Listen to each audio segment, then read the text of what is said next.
Research need in nursing.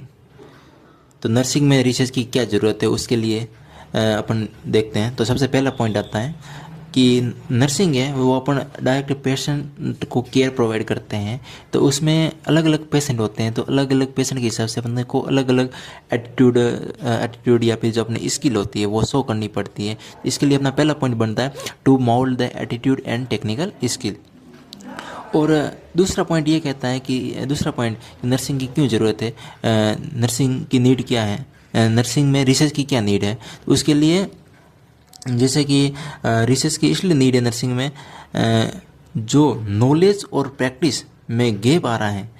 Knowledge और practice में, जैसे कि प्रैक्टिस में अपन ने देखा कि कोई नए केस मिल रहे हैं, है ना, नए केस मिल रहे हैं तो उनको भी थ्योरी में ऐड करने के लिए, है ना, जो तो रिसर्च का होना बहुत ज़रूरी है। मतलब कि नॉलेज और प्रैक्टिस के बीच में जो गैप आ रहा है उसको फिल करने के लिए रिसर्च का होना बहुत ज़रूरी है। ठीक है, तो रिसर्च का अब तीसरा पॉइंट, रिसर्च की क्यों ज़रूरत है ना, नीड क्या है रिसर्च का नर्सिंग में। तो तीसरा पॉइंट ये है कि यदि कोई प्रोफेशन होता है, ठीक है, कोई भी प्रोफेशन होता है तो उसके लिए एक बेस होता है। बेस क्या है? रिसर्च। यदि जैसे नर्सिंग एक प्रोफेशन है, नर्सिंग एक प्रोफेशन है तो उसमें रिसर्च का होना अनिवार्य है। यदि रिसर्च नहीं होगी तो जो अपना जो नॉलेज है वो एक्सपेंड नहीं होगा, और एक्सपेंड नहीं होगा तो अपन सीमित हो जाएंगे। और नॉलेज को एक्सपेंड के लिए रिसर्च का होना बहुत ज़रूरी है। और हमेशा भी कोई प्रोफेशन होता है, जैसे कि MBS हो गया, है ना, नर्सिंग हो गया, कोई भी प्रोफेशन होता है उसमें रिसर्च होती ही है। यदि रिसर्च नहीं होगी तो वो प्रोफेशन नहीं कहलाता है।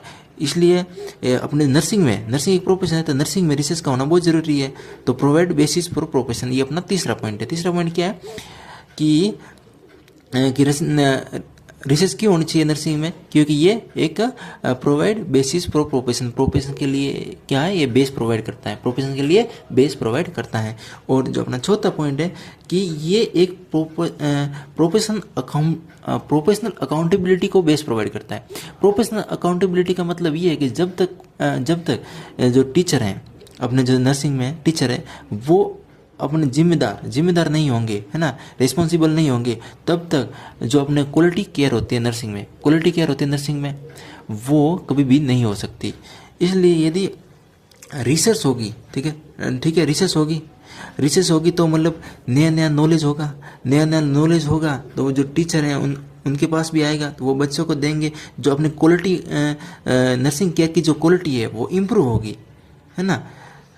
तो इसलिए ये जो रिसर्च है ये क्या करता है, ये एक मतलब प्रोफेशनल अकाउंटेबिलिटी के लिए एक बेस प्रोवाइड करता है। प्रोफेशनल अकाउंटेबिलिटी का मतलब क्या हुआ कि मतलब क्वालिटी केयर है वो प्रोवाइड कराने के लिए अपने को, जो यदि कोई मतलब अपने नर्स प्रैक्टिशनर हैं तो उनको भी जवाबदेही, मतलब अकाउंटेबल, जिम्मेदार होना पड़ेगा। और जो नर्स एजुकेटर हैं वो भी अच्छी एजुकेशन होगी, तभी तो ये मतलब जो है क्वालिटी केयर प्रोवाइड होगी। ठीक है, तो जो रिसर्च की क्यों ज़रूरत है नर्सिंग में, तो चौथा पॉइंट क्या अपना है, provide basis for professional accountability, है ना। प्रोफेशनल अकाउंटेबिलिटी ये कोई जिम्मेदार है या नहीं है, कोई भी प्रोफेशन है, ठीक है, वो जिम्मेदार है या नहीं है, इसको दिखाने के लिए रिसर्च का होना बहुत ज़रूरी है।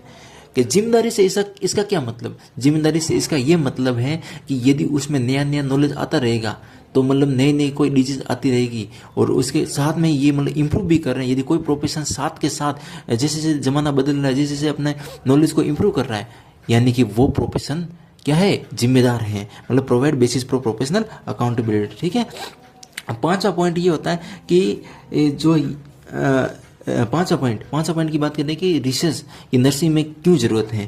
तो मतलब जैसे कि अब नर्स है, ठीक है, नर्स का टाइम के साथ में रोल चेंज होता जा रहा है। ठीक है, पहले नर्स अलग काम करती होगी, है ना, तो इनका जो रोल है, इनकी जो ड्यूटी है वो बाकायदा लिखी हुई होनी चाहिए किसी अपने जो बुक होती है उसमें लिखा होना चाहिए कि नर्सिंग के क्या रोल है। ऐसे नहीं कि मतलब हॉस्पिटल में गए और वहाँ पे चपरासी का काम करवा रहे हैं, है ना, चपरासी का काम करवा रहे हैं, तो ये अच्छे वो जमेगा नहीं। इसलिए रिसर्च है उसकी मतलब ज़रूरत है कि मतलब जैसे जैसे टाइम चेंज होगा तो नर्स के रोल वो भी इम्प्रूव होंगे और चेंज होते रहेंगे। इसलिए मतलब 5वां पॉइंट अपना ये है कि जो रिसर्च होती है वो आइडेंटिफाई करते हैं कि नर्स का रोल क्या है, नर्स का रोल क्या है इस टाइम पे चेंजिंग सोसाइटी, सोसाइटी जैसे चेंज हो रही है उस वैसे वैसे नर्स का क्या रोल है। तो 5वां पॉइंट क्या है, identify the role of nurse in changing society. और छठा पॉइंट ये है कि मतलब अब जो रिसर्च होगी ना, अपने जैसे कि नर्सिंग में रिसर्च क्यों होनी चाहिए, इसलिए होनी चाहिए कि जो रिसर्च होती है ना वो एक तो हेल्प करती है, क्या हेल्प करती है कि डिसीजन लेने में जो नर्स एडमिनिस्ट्रेटर होते हैं, ठीक है, जो डिसीजन लेने वाले एडमिनिस्ट्रेशन होते हैं उनको मदद करता है डिसीजन लेने में। डिसीजन लेने में कैसे मदद करता है, क्योंकि जो रिसर्च होती है उसका काम ये है कि सॉल्यूशन निकालना, ठीक है, तो वो रिसर्च के जो प्रिंसिपल होते हैं वो अप्लाई करते हैं और सॉल्यूशन निकल जाता है। तो ये जो अपना छठा पॉइंट है, help research helping to take decision कौन लेगा, एडमिनिस्ट्रेशन रिलेटेड टू प्रॉब्लम, ठीक है। और 7वां पॉइंट है कि ये जो रिसर्च है वो नर्सिंग में क्यों होना चाहिए, उसके लिए 7वां पॉइंट है कि रिसर्च जो है वो मदद करता है, क्या मदद करता है कि नर्सिंग एजुकेशन के जो स्टैंडर्ड हैं उनको इम्प्रूव करने के लिए, नर्सिंग एजुकेशन के जो स्टैंडर्ड हैं इनको इम्प्रूव करने के लिए रिसर्च मदद करता है। तो अपना 7वां पॉइंट बनता है helping to improve the standard in nursing education. कैसे मदद करेगा कि कोई नई फाइंडिंग्स आएंगी, वो अपने जो नर्स एजुकेटर होंगे वो पढ़ेंगे और बच्चों को भी वही सिखाएंगे, ठीक है। इस प्रकार से अपने जो नर्सिंग एजुकेशन है कि उनके स्टैंडर्ड होंगे, नई चीज़ आएगी, नई चीज़ें पढ़ाएंगे तो नर्सिंग का स्टैंडर्ड है वो इम्प्रूव होगा, ठीक है। इस प्रकार से अपन ने देख लिया कि रिसर्च है उसकी नर्सिंग में क्या आवश्यकता है, क्या नीड है। तो पहला पॉइंट है टू मोल्ड द एटीट्यूड, ठीक है, एटीट्यूड को मोल्ड करने के लिए।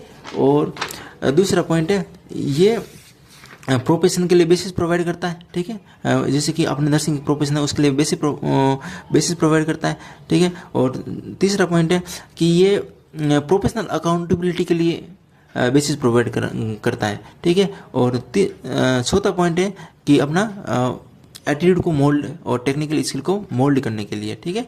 और 5वां पॉइंट है helping to promote decision by administration, मतलब डिसीजन में मदद करता है, ठीक है। और इम्प्रूव नर्सिंग स्टैंडर्ड, ठीक है। 7वां पॉइंट क्या है, इम्प्रूव नर्सिंग स्टैंडर्ड। जो इम्प्रूव जो स्टैंडर्ड है नर्सिंग एजुकेशन के वो इम्प्रूव करता है, ठीक है। धन्यवाद।